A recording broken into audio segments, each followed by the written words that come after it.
Okay, so I'm going to do my last journal entry as a video. So, the first question is, what is your current analysis or understanding of America's drug-taking culture? So, this class has opened my eyes about what America's drug-taking culture really is. I originally believed this class was going to deal with illegal drugs such as marijuana, amphetamines, and opioids. I thought these were the factors that were contributing to our drug-taking culture. However, now I have learned that it is so much more. Doctors are contributing to the culture by overprescribing. They are given incentives by drug entrepreneurs to prescribe their specific drug. This has put extra medication into our society that is there for others to try. There's more out in our world that people can try now. They're just sitting around in pill bottles. I also did not know that we are in an opioid epidemic. I had no idea that people were changing from prescription opioids to heroin because they could no longer get a prescription from their doctor, and that it was cheaper than the prescription. This is because they become addicted, and I didn't know that addiction was a disease, but now I know that this disease can be developed or inherited. The second question was, what is your current analysis or understanding of America's drug-taking culture?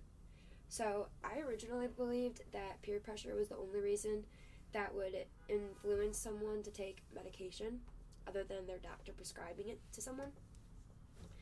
So I also thought that people only took medication because it was prescribed by a doctor to them. Now I know that there are advertisements by drug companies that make people want to ask their doctor about a specific drug. The advertisements on the TV say, if you have this, which is very common to most people, then you need this X drug, and you need to go talk to your doctor about it.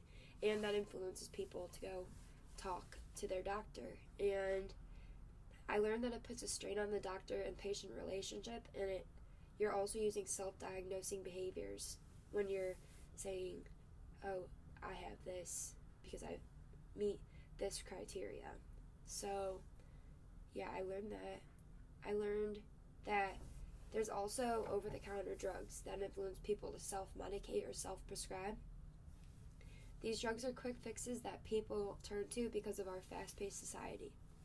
And our fast-paced society in America aims to produce more in a day than is actually normal. So people in America, we move very fastly, we like to get things done, but it's almost impossible to get all of that done without taking something that would speed us up and help us improve our function and output better. So they self-diagnose themselves online and feel they're being an advocate for their health, but they really are ignoring some symptoms that can be fixed without medication. Something else that influences medication-taking behaviors is unsafe storage of drugs. Someone might find a drug that is sitting in a cabinet, and they may try it, and it just leads to them getting addicted because nothing felt like that before. This can turn into a long-lasting addiction that will not end without recovery, treatment, or sadly a death or overdose. The third question was, what social norms do you believe surround medication use in our culture? So, the social norms that I thought before this class that surrounded medication used in our culture was good things. Thought that it was great for people to be taking medication because it seemed like a great new invention. I wanted to be a doctor, and so it seemed like a great idea for everyone to be taking medication, and I was going to be able to give everyone medication, but I realized that not all medications are really needed to be given to someone because doctors aren't always looking at the whole cause. I have now realized after this course that medication was founded to increase longevity and prevent disease, but now it is being overproduced. I originally thought it was normal for people in college to take drugs, but now I have learned it is just dangerous. I thought that people who took Adderall were smarter than me and were doing better in school, but we read a paper that said that Adderall has no effect on those who take it and really don't need it. Their GPA didn't differ from someone who didn't take Adderall and didn't need it, so it really wasn't helping them.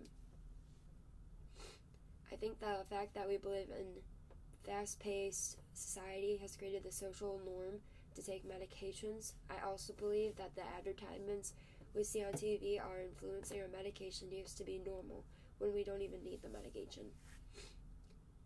And then we were asked, of our 3 questions that we asked in the beginning of the semester, which one was really answered, and did I get an answer to the other 2? And I did get an answer to actually all 3. So one of my questions was, in the beginning of the semester, do people in America take drugs more often than they need to? And when is it abuse, and when is it taking the drug regularly? And I've learned that yes, indeed, they are overused. Like I mentioned before, we take drugs as quick fixes when we don't really need them. I learned that people ignore their symptoms by using a drug that could be potentially life-threatening, such as someone being dehydrated, taking Tylenol, or because they have a headache and they don't know that they're dehydrated, so they take the Tylenol to relieve their headache, and now they didn't get the water that they needed, and now they're susceptible to stomach bleeding or something that side effect that pill over the counter they took that was a quick fix, it's really going to harm them. So I learned that it is abused. It is a drug is abused when you are not practicing safe medication behaviors. It is abused if you take someone else's prescribed medication, store the medicine unsafely, and take it not as prescribed. So if you take the wrong dose, if you skip a dose, take a more or less, try to wean yourself off, not practicing safe medication behaviors, you need to talk to your doctor beforehand. I also had a question about if medical marijuana would be legalized in the next 50 years, and Dr. Downing said yes. Well, not yes, but most likely. She gave me a great article to read, and medical marijuana will be, most likely, in the future. I also had the question about if depression was a chemical imbalance in the brain, or if it was just how we thought. I learned that antidepressants fix the serotonin and dopamine levels in your brain. I also got to learn a lot more through reading the book, Is It Me or My Meds? It made me realize that many people are suffering from depression that do not get relief through medication. It also made me realize a lot about myself and others. I feel like I learned it is not just how someone thinks, but more so the chemical imbalance in the brain that is causing depression. But the book did confuse me when it was saying that diabetics, they need insulin, so they take their insulin. And people who are depressed, they need to take their antidepressant for the dopamine and serotonin in their brain, and I feel like the book just debunked that. It said that there is no imbalance, it is some kind of thought in your brain.